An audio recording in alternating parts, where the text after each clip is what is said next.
Hello, everybody. I'm Juyong, and I'm going to talk about humanity and the universe. We've seen a lot of books and films about the exploration to space and things like that. Ever since humans could fly in the sky, we've been trying to go out to space. And there are people out there who believe humans will have to become a multiplanetary species. So, we're going to look at the short history of aviation first. Then we're moving on to why some people say that we have to work on aerospace and find another planet to settle. Then, finally, I will introduce some of the pioneers and what's happening in the field. Let's begin. The first attempt of flying an artificial object is going back to around 400 BC.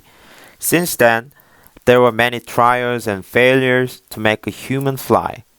But the Wright Flyer by Wright brothers in 1903 is widely accepted as the first manned and controllable flight. Soon after the Wright Flyer, the world went into the serial of wars. The world wars were undoubtedly disasters for the whole species on the planet. But it was a time when the technology of manufacturing aircraft and the engines for them made remarkable progress. In the battlefield, it was crucial to take the initiative in the air.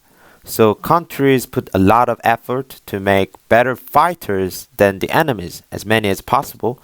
So by the time the war was closing, countries were able to produce hundreds of thousands of aircrafts per year.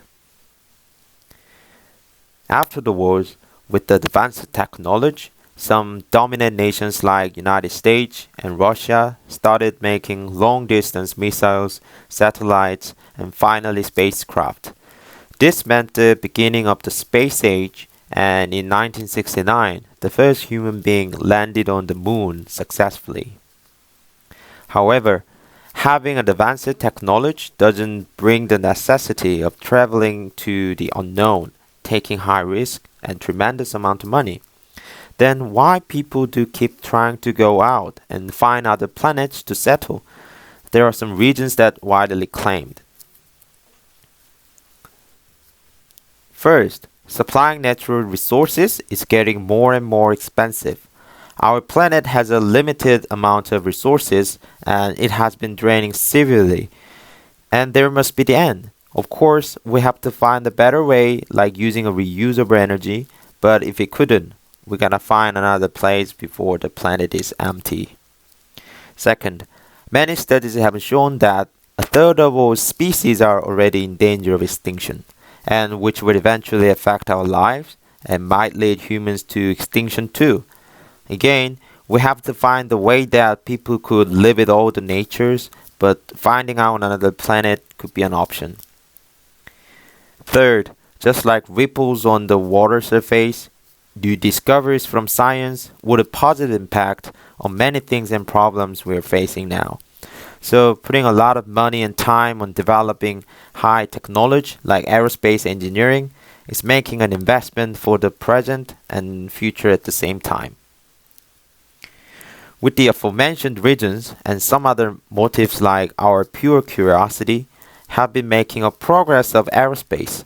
However, it's been handled by governments or unions across the countries because of its astronomical costs.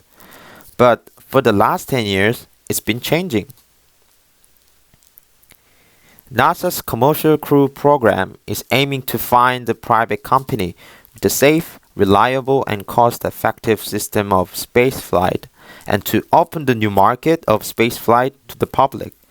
And Elon Musk's SpaceX is now considered to be the chosen one for this project. Elon founded the company in 2002 with the goal of making settlements on the Mars. His company have been trying to develop the technology that makes humans' journey to space possible and eventually make humanity multiplanetary. Just few days ago, on 31st May 2020, SpaceX launched their first manned spacecraft to the International Space Station.